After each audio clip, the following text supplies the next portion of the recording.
Have you ever found yourself feeling stuck? Wondering why some people and some organizations seem to easily inspire loyalty and achieve incredible results, while others just struggle just to gain some traction?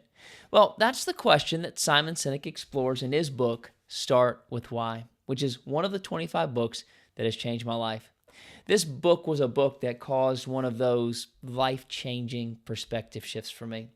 When I first read this book, I had my first business, and I didn't realize it at the time, but I talked a lot about what I did. I was actually neglecting talking about why I did it, and that was big for me.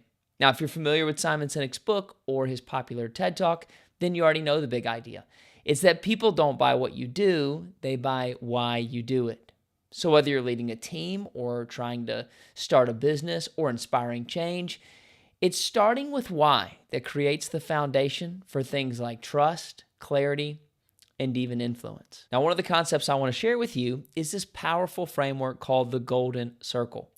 In this section of the book, Simon explains that all great leaders and organizations operate from the inside out. That means they start with why before they move to the how and the what. We have to lead with our why, which is our purpose, our cause, or even our belief. One of the ways you can think about your why is it's why you exist. It's why anybody should care. I once heard that your why should make you cry. It should be that meaningful, because if you don't know your why, then why should they even care? Once we have our why, next we can move to the how, which is our processes or values that set us apart.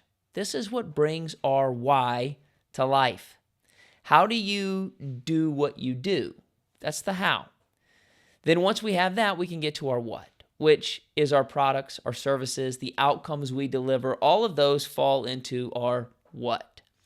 Now, the problem is too many organizations and leaders do this in the wrong order. They focus on what they do and they work their way outward. And that's what sets the stage for Simon Sinek's compelling argument that true inspiration comes from starting with your why.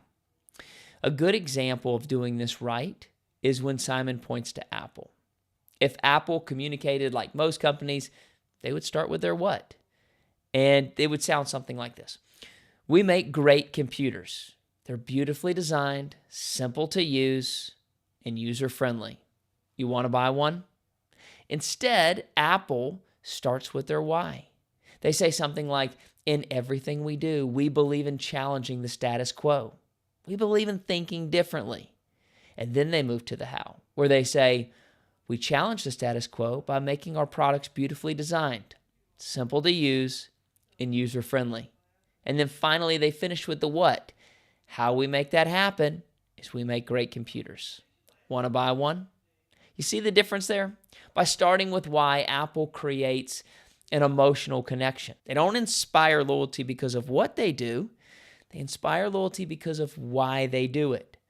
This is why I'm a faithful Apple user. I really believe in their why.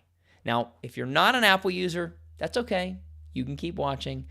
The concept works the same because it's not just a framework for billion-dollar companies.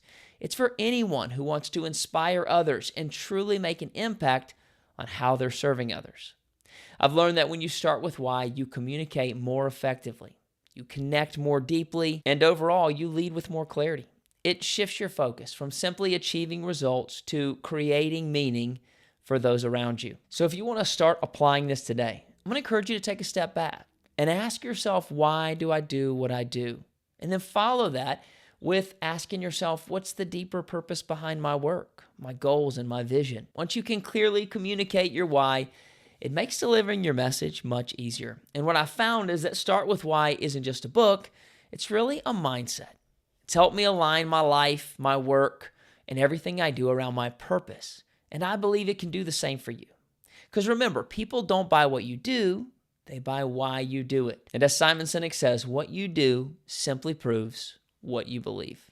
Well, thanks for joining me today. I look forward to our next discussion on another one of the 25 books that have changed my life. I'll see you then.